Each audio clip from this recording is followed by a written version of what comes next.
اللہم صلی علی سیدنا محمد۔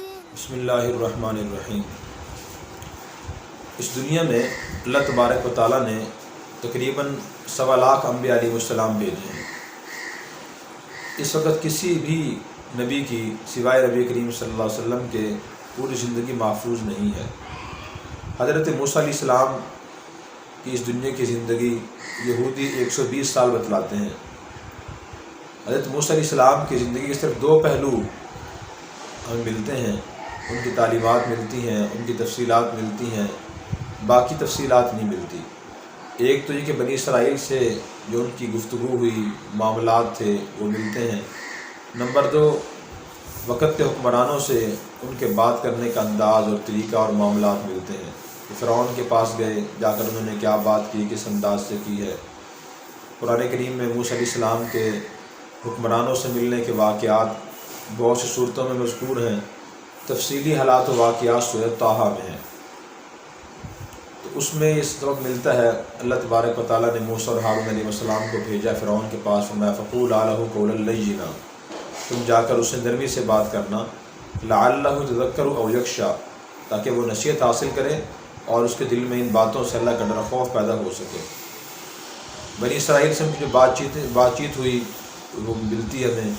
اس کے علاوہ وہ عبادت کیسے کرتے تھے، نکاح شادی انہوں نے کیسے فرمائی، اولاد کتنی ہوئی، آرام کیسے فرماتے تھے، کھانا کیسے کھاتے تھے، خرید و فروخت کیسے فرماتے تھے، اور اسی طرح صبح و شام دن رات انہیں کیسے گزرتے تھے، دوستوں سے تعلقات انہیں کیسے تھے، رشتہ داروں کے بارے میں انہوں نے کیا ہدایات اور تعلیمات دی ہیں، ان سب چیزوں پر پردہ پڑا ہوا ہے۔ یہودی اپنے پیغمبر کی یہ سب چیزیں محفوظ نہیں کر سکے اور محفوظ نہیں ہیں۔ حضرت عیسیٰ علیہ السلام کے بارے میں عیسائی یہ کہتے ہیں کہ دنیا میں وہ 33 سال زندہ رہے۔ ان 33 سالوں میں سے پہلے جو 30 سال ہیں، اس 30 سالہ زندگی کی حضرت عیسیٰ علیہ السلام کی ایک بات ہی محفوظ نہیں ہے۔ صرف 3 سالہ زندگی کے بارے میں عیسائی کچھ معلومات فراہم کرتے ہیں۔ دنیا کے اور مذاہب کے لوگوں کو دیکھیں، زرتشت کو دیکھیں، چائنا میں ان کے پیروکار موجود ہیں، ان کے تفصیلی حالات ان کے پاس بھی نہیں ہیں۔ اور چوتھا بڑا مذہب جو دنیا میں ہے وہ بدھ مذہب ہے۔ بدھ مذہب کے پیروکار کچھ چائنا میں ہیں، کچھ اور علاقوں میں ہیں۔ اس طرح ہندوؤں کو دیکھیں، ان کے جو لیڈر اور پیشوا تھے ان کے مذہب کے، ان کی بھی تفصیلات اور مکمل زندگی محفوظ نہیں ہے۔ صرف نبی کریم صلی اللہ علیہ وسلم کی ساری زندگی محفوظ ہے۔ ایک تو یہ مسلمانوں کی آپ صلی اللہ علیہ وسلم سے سچی محبت کی علامت ہے کہ انہوں نے ایک ایک چیز کو تفصیل سے محفوظ کیا ہوا ہے۔ یہ بتا دیا کہ آپ صلی اللہ علیہ وسلم کا بستر کیسا ہوتا تھا، آپ کا سرہانہ کیسا تھا۔ حدیث میں آتا ہے کہ آپ کا تکیہ اور سرہانہ چمڑے کا بنا ہوا تھا اور اس میں کھجور کی چھال بھری ہوئی تھی، اور شروع میں آپ کھجور سے بنی چٹائی پر آرام فرماتے تھے۔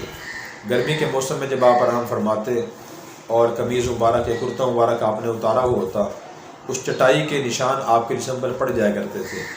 آپ کے برتن بتا دیے، بکریاں بتا دی، بکریاں کتنی تھیں، آپ کی تلواریں، آپ کی ڈھالیں، آپ کے پاس اونٹ کتنے تھے، گھوڑے کتنے تھے، خچر کتنے تھے، آپ کے کپڑے مبارک کتنے تھے، جوتے کتنے تھے، اور آپ نے کتنے نکاح فرمائے، کتنی اولاد آپ سے ہوئی ہے، آپ صبح کس وقت اٹھتے تھے، رات کتنے حصے کرتے تھے، ان 3 حصوں میں آپ کون کون سے کام فرماتے تھے، فجر کے بعد کیا معمول تھا اشراق تک، پھر اشراق کے بعد ظہر تک کیا معمولات تھے، ظہر سے عصر تک کے معمولات، عصر سے مغرب تک، مغرب سے عشاء تک معمولات کیا تھے، کس موقع پر آپ نے کون سی ہدایات اور تعلیمات دی ہیں، بچپن آپ کا کیسے گزرا، جوانی کیسے گزری، بچپن اور جوانی میں کون سے حالات و واقعات پیش آئے، آپ نے ہجرت فرمائی تو کس دن کو فرمائی، کس دن آپ کی ولادت ہوئی، آپ کی وفات کس دن ہوئی، آپ کا معاملہ اپنے موافق لوگوں سے، مخالف لوگوں سے کیا طرز عمل و سلوک تھا، پڑوسیوں سے معاملات تعلقات کیسے تھے، آپ کی گھریلو زندگی کیسی تھی، باہر کی زندگی کیسی تھی، آپ نے جنگیں کیسے لڑی ہیں، اور جنگوں کے بارے میں آپ نے کیا تعلیمات اور ہدایات ارشاد فرمائی ہیں۔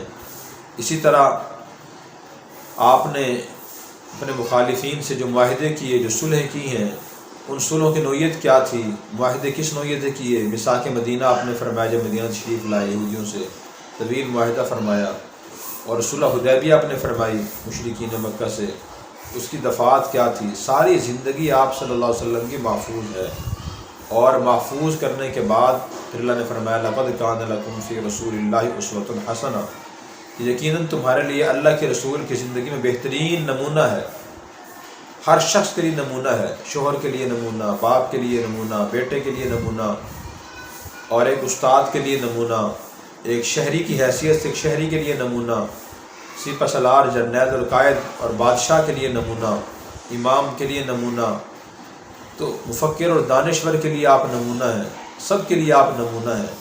ہماری خوش قسمتی یہ ہے کہ ہم آپ صلی اللہ علیہ وسلم کی زندگی مبارک کا مطالعہ کریں، اور ہر شخص جس وقت جس مقام اور جس نوعیت پر وہ قائم ہو اس وقت اس نمونے کو دیکھے اور اس کی پیروی کرے، یہ ہماری کامیابی ہے۔ اور اللہ نے نمونہ اس لیے محفوظ رکھا تھا قیامت تک آنے والی انسانیت اس سے فائدہ حاصل کرے۔ لیکن افسوس کہ آج غیروں سے تو کیا گلہ، مسلمان ہی اپنے نبی کی زندگی سے ناواقف ہیں۔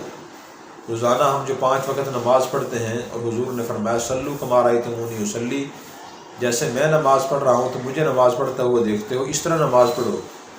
20 40 سال 50 سال 70 80 سال ایک مسلمان نماز پڑھتا رہتا ہے، روزانہ 5 وقت نماز پڑھتا ہے، لیکن اس نمونے کو نہیں دیکھتا کہ میرے پیغمبر نے نماز کیسے پڑھی ہے، اور 80 سال غلط سلط نماز پڑھتا رہتا ہے۔ ہم روزانہ 3 وقت کھانا کھاتے ہیں، اس کھانے کے بارے میں نمونہ نہیں دیکھتے کہ اس نمونے نبی پاک کی زندگی کے نمونے میں ہمیں کیا سبق ملتا ہے، کھانا کھانے کے آپ نے اصول و آداب کیا بیان فرمائے۔ ہم صبح بیدار ہونے سے رات سونے تک مختلف بات چیت کرتے ہیں، بولتے ہیں، دیکھتے ہیں، سنتے ہیں، سوچتے ہیں، سمجھتے ہیں، لیکن اس نمونے کو ہم نہیں دیکھتے کہ اس نمونے میں ہمارے لیے کیا سبق ہے۔ اس نمونے نے ہمیں بولنے کے، کھانے کے، پینے کے، چلنے کے، دیکھنے کے، سننے کے، سوچنے کے کیا اصول اور آداب تلقین فرمائے ہیں۔ اس لیے ہماری سعادت اور خوش نصیبی اور ضرورت اور دنیا آخرت کی کامیابی کا راز اس میں پوشیدہ ہے کہ ہم اس نمونے کو دیکھیں، کم از کم اس مہینے میں ہی ہم یہ طے کر لیں کہ نبی پاک صلی اللہ علیہ وسلم کی سیرت طیبہ کو پڑھیں اور سنیں گے، تاکہ آپ صلی اللہ علیہ وسلم کے تمام معمولات ہمارے سامنے آ سکیں اور پھر ہم ان معمولات کو اپنا سکیں۔ اللہ تعالی ہمیں عمل کرنے کی توفیق عطا فرمائے۔